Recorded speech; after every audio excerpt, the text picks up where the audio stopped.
passons à l'accueil de notre nouvel invité, Yves. Merci François. Ramayad, nous sommes ravis de vous accueillir. Bonsoir. Vous êtes ancienne ministre de Nicolas Sarkozy. Vous avez été ambassadeur de France auprès de l'UNESCO. Aujourd'hui, vous travaillez dans un think tank à Washington, aux États-Unis. Et vous venez de sortir un livre, justement, à quelques semaines de l'élection présidentielle.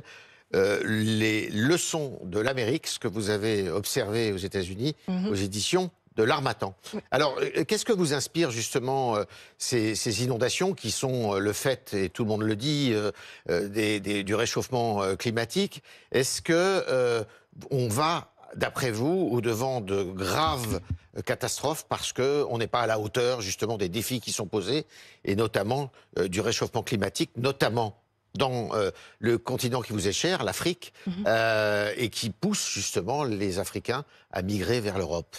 Bonsoir et merci de m'avoir invité. Je vous en prie. Ce que je ressens, c'est d'abord beaucoup de compassion pour les habitants de ces régions qui ont été dévastées. Les dégâts sont immenses et les gens vont perdre beaucoup. Donc on espère évidemment beaucoup de soutien et beaucoup de solidarité nationale en faveur de ces naufragés des inondations d'une certaine manière.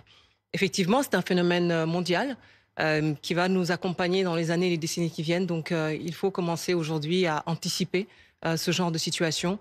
Et effectivement, l'Afrique est particulièrement touchée de manière très injuste d'ailleurs, puisqu'ils sont responsables, les Africains, de moins de 3% des émissions de gaz à effet de serre, mais pourtant, ils sont les victimes les plus touchées par ce phénomène. Donc il faut réfléchir de manière créative, parce que la communauté internationale, qui doit notamment agir par des financements, par des actions pour prévenir ce genre de situation et aussi répondre aux situations de crise et de catastrophe, tarde à mobiliser les financements nécessaires, notamment la solidarité du Nord vers le Sud. Et donc, il faut être créatif et aller sur des nouveaux moyens de financement climatique, jusqu'à l'usage du spatial, notamment les drones, pour repérer les endroits où cela peut arriver. Et est-ce que ça vous fait peur? Par exemple, on sait que Donald Trump, vis-à-vis du réchauffement climatique, il a quelques préventions. Est-ce que ça, vous estimez que les grandes nations, les nations occidentales, ne sont pas à la hauteur justement du défi posé, et qu'elles prennent ça un petit peu par-dessus la jambe? La dernière fois que Donald Trump a été élu, parce qu'il a déjà été président, il s'était retiré des engagements de Paris. Ce qui avait amené le président français à écrire Make Our Planet Great Again. Alors, il est probable que s'il est réélu président, il refasse la même chose, ce qui ne va pas effectivement aider pour la question dont nous traitons aujourd'hui. Mais clairement, ils ne font pas assez. Et les COP se succèdent et au fond, les réponses sont ridicules par rapport à l'ampleur du défi. Et vous l'avez dit, il y a le phénomène des réfugiés climatiques qui arrivent, c'est d'autres types de réfugiés encore. Et cela, il faut aussi l'anticiper. Vous avez fait un débat précédemment sur l'immigration. Il va falloir aussi se pencher sur la question des réfugiés climatiques.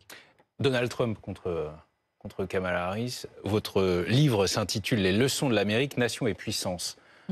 Ramayad. C'est dans un tout petit peu plus de 2 semaines, cette élection américaine outre-Atlantique qui va concentrer absolument tous les regards. Quel est votre état d'esprit, vous qui vivez depuis un moment déjà aux États-Unis? Oui, depuis 5 ans. J'ai d'ailleurs voulu écrire ce livre pour faire une sorte de restitution de cette expérience et un portrait de l'Amérique d'aujourd'hui. Vous avez peur? Vous avez peur de ce qui peut se passer dans quelques semaines seulement? J'ai déjà survécu à Donald Trump. Je suis arrivé aux États-Unis en 2018, il était président. Donc, s'il est redevenu président, on survivra à nouveau.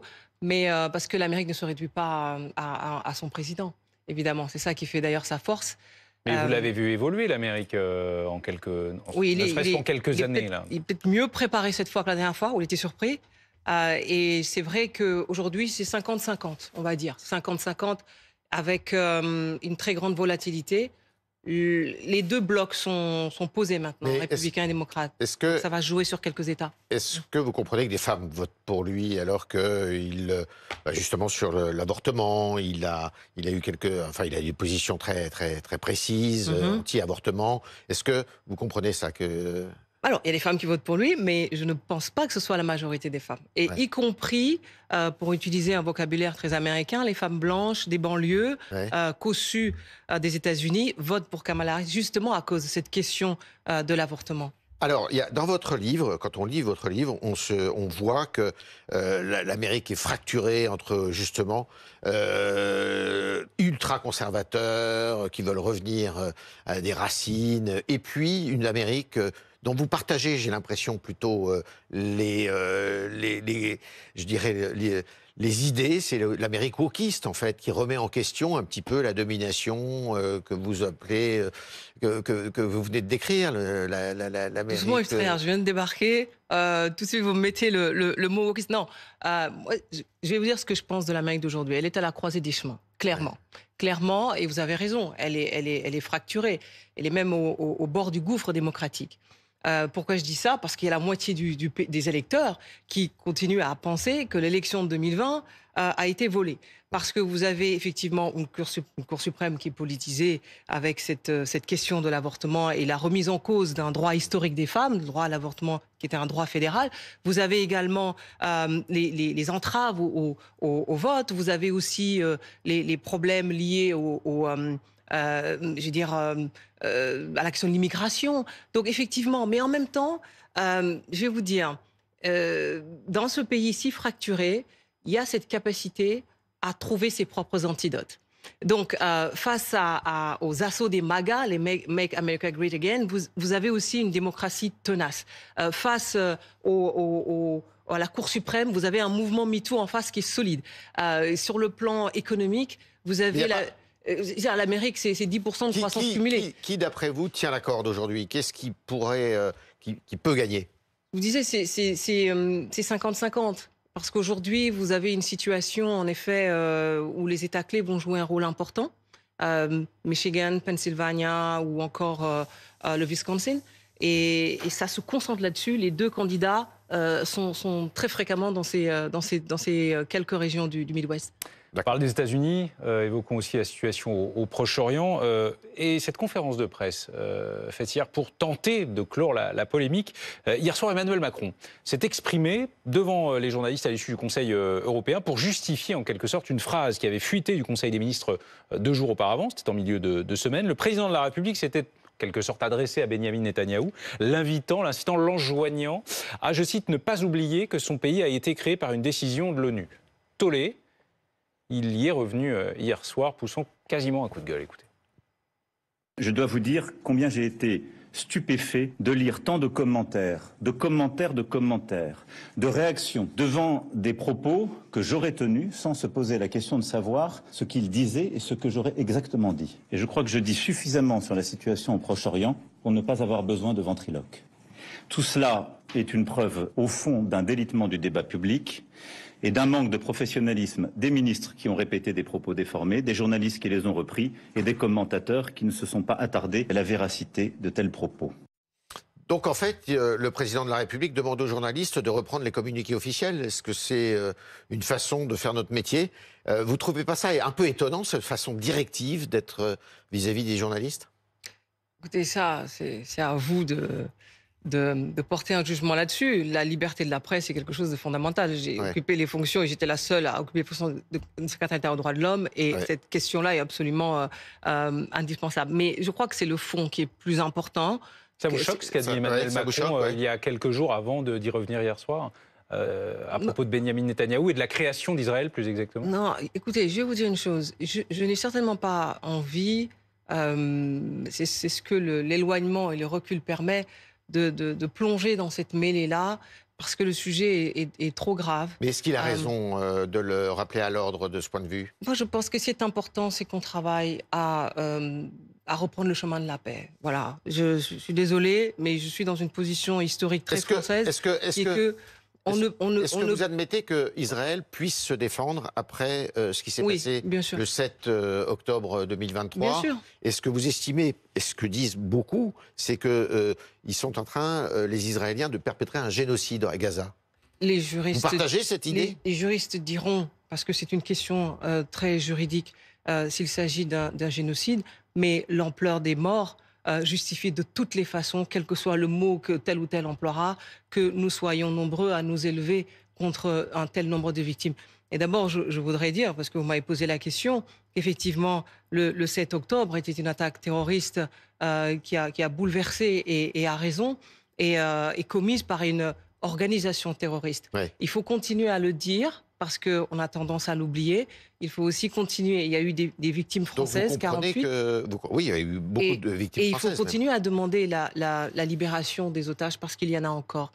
Et Israël, en Mais effet... est-ce que, d'après vous, Netanyahou devrait arrêter sa guerre contre le Hamas à Gaza? Je pense qu'il ne faut pas oublier le chemin de la paix, en effet, et que cette guerre doit cesser.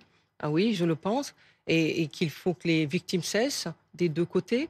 Je crois que... Mais vous, l'ancienne secrétaire d'État, pardonnez-moi, Ramayad, en charge des droits de l'homme notamment, quand, certes de loin, mais tout de même, vous voyez ces débats, ces indignations parfois sur les traitements humains dans la bande de Gaza, notamment la question des enfants en particulier, ça vous fait quoi? Et surtout, j'imagine que vous avez un avis, vous avez occupé un poste à l'UNESCO, il faut le rappeler. Nous nous sommes déclarés pays des droits de l'homme et nous ne pouvons pas être insensibles aux souffrances de la population de Gaza. Donc le président de la République, le président Macron a raison, même si ce n'est pas forcément très bien perçu, de bousculer un peu les autorités israéliennes par moment Moi, je pense que c'est le rôle de la France de toujours continuer à plaider pour la paix, la solution à deux États, et que dans cette solution à deux États, les conditions de la sécurité d'Israël soient assurées. Parce qu'effectivement, ce qui s'est passé le 7 octobre ne doit pas se reproduire. Et dans le même temps, les victimes civiles à Gaza sont des victimes civiles innocentes,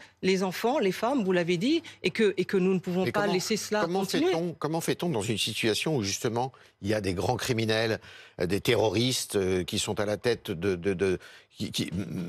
qui sont à la tête d'organisations qui font des morts par centaines de milliers. Comment on fait? On laisse Netanyahou, il n'est pas en train de faire le sale boulot là actuellement que les démocraties peuvent pas faire ou ne veulent pas faire? Comme je vous l'ai dit, après ce qui s'est passé le 7 octobre, il est normal qu'Israël protège ses citoyens et fasse en sorte que cela ne se reproduise pas. Que donc les responsables du Hamas soient traqués et soient arrêtés ou punis de la manière qu'il le faut. Mais dans le même temps, pardonnez-moi de redire encore une fois que le nombre de victimes à Gaza est aussi effarant. Et je ne pense pas qu'il est de bonne politique de me demander de choisir mes victimes, d'avoir une émotion sélective, de faire un choix entre les uns ou les autres. Toutes ces victimes-là se valent, je les place sur le même plan.